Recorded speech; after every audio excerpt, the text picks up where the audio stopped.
first glance, Donna Red Wing doesn't look all that dangerous. She grew up in Worcester, Massachusetts in a housing project, and at the age of 13, she began asking questions about why so many boys from her neighborhood were being shipped off to Vietnam. At a draft resisters bureau, Donna found kindred spirits, learned to stuff envelopes, and launched a lifetime of activism. In the 80s, Donna was offered a job as executive director of a lesbian organization in Oregon. The group was smart, dedicated, and fun. To Donna, it seemed like lesbian Disney World. What could possibly go wrong? About 2 weeks into the job, the radical religious right basically declared war and decided to try to pass an amendment that would have opened up the Constitution of Oregon to declare that gay men and lesbians were wrong, abnormal, and perverse. That it would open up the Constitution to create a second-class citizenship for those who were LGBT. Well, back then it was just lesbian and gay. Nobody talked about bisexual and transgender. So 2 weeks into lesbian Disney World, we were hit with this, and it was a war. It was 2 years of extraordinary violence. People were murdered. Churches were burned.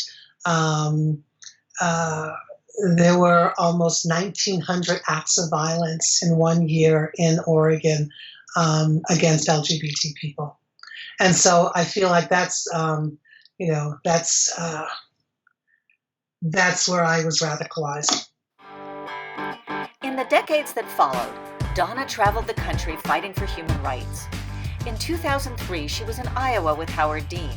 She was one of the few openly LGBT members of any presidential campaign, prompting an interview by a reporter with the Des Moines Register. He also called those who would be seen as my opponents, and one of them was the Christian Coalition. And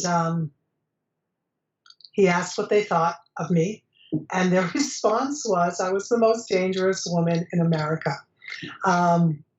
That's going on my tombstone. I hope you know that. That's, it's the best thing they could have done for me. In a subsequent conversation with some conservatives, because I do try to talk to conservatives, someone said to me, looked on it, you're a good activist and organizer, but what's dangerous about you is that you put a face and a voice and a story to what we have to think about when we think about LGBT people.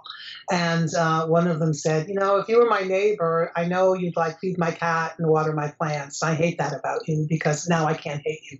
So maybe that's the danger, right? I like that. Donna has an astonishing ability to connect with the humanity of people who want to demonize her. People like Bob Vanderplatz, president and CEO of Family Leader, a conservative political group in Iowa. A friend of mine had died, and I wanted to honor her. She was all about reconciliation, and I thought, what could I do? So I reached out to him and never thought he'd say yes. Asked if he would meet with me, and we've been meeting now for over 3 years. Every month or so, we have coffee. We have found common ground. There are things we can work on together, and we can disagree without hurting each other. And I think that's important. During the Obama administration, Donna served on the president's kitchen cabinet on LGBT concerns.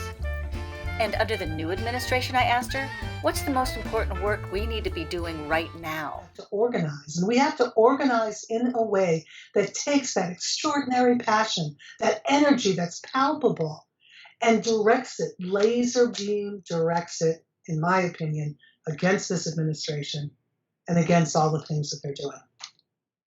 A lot has changed since the Christian Coalition called you the most dangerous woman in America. Donna, are you still dangerous? Oh, yeah. I'm an old, pissed off lesbian. I don't think there's anything more dangerous than that. This is Karen McCann saying stay tuned because we're just getting started.